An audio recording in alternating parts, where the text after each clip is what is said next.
Tingnan nyo daw lahat kung tayo lahat ay magkakaiba. Hindi, magkakaiba tayo talaga dyan. Oo. Hindi pwedeng magkakapareho.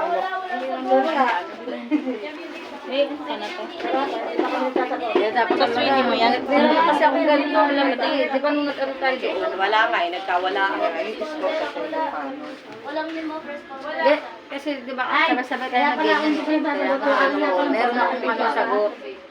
Hindi, lahat talaga tayo may sagot. Kasi i-explain ko sa niya kung paano mo i-explain ng sarili mo eh. Kaya nga, katulad nga niyan, hindi ko alam ba masagot ko lahat dyan. Akala ko wala na rin siyang Ano, mababasa ko para sagutan ang sagutan niya. Hirap. Di ba humuhula na nga lang. Yung ano eh, siya yung nagsasala. Ayan lang, kung ano yung pagkakaiba. Yung sa may... Hindi, ano yan eh, yung sabihin ano lalagay mo, number 5, bisan good. Kung ano, 3, ganun lang yun eh, alam ko eh. Eh, sa akin ganyan din eh. Mga check pa. Ayan o, kapag nalabas tayo noon eh, nung 666, 555, alam ko, tanda ko yun eh. Ganyan ang mga sagot natin eh, wala naman nag-iba. Yung mga bahay ikay sira, ay ano, bahay mo, ganito. Lipat na sa dito na. Yan ba yun?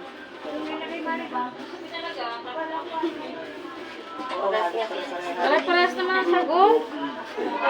Dito lang yata sa huli yun, sa huli ang alam kong merong hindi sumunod. Yung sa huli, yung bandang huli yung yata yung may ano ako nasagot. Yung sa bahay, Pwede na to kahit yung bahay kasi bato. wala siyang wala siyang LRL. Sino? Itong aking panganay, wala siyang ID eh. Ewan ko nasa yung ID niya. Beneficiary.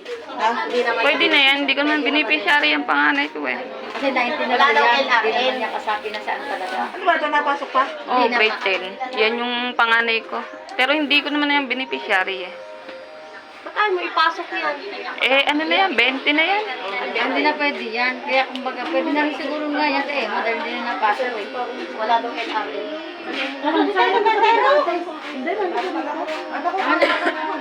Paras lang yan.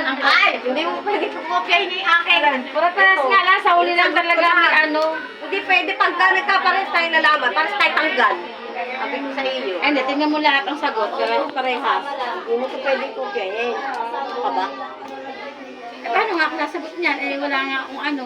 Ano babasahin ko? Dito.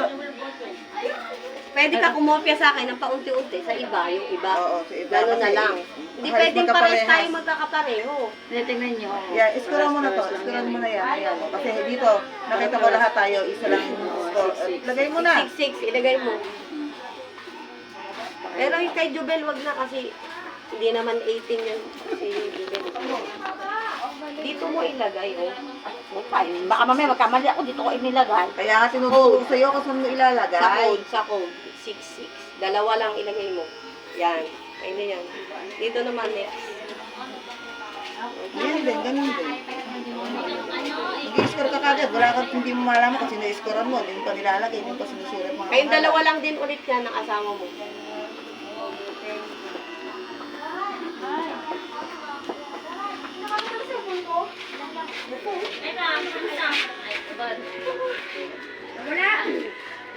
Yung hip, kaya mga hindi pa malaki. Kaya niya sagutan. Ang nasa Hindi nga eh, nanulugaw mo pa ako dito.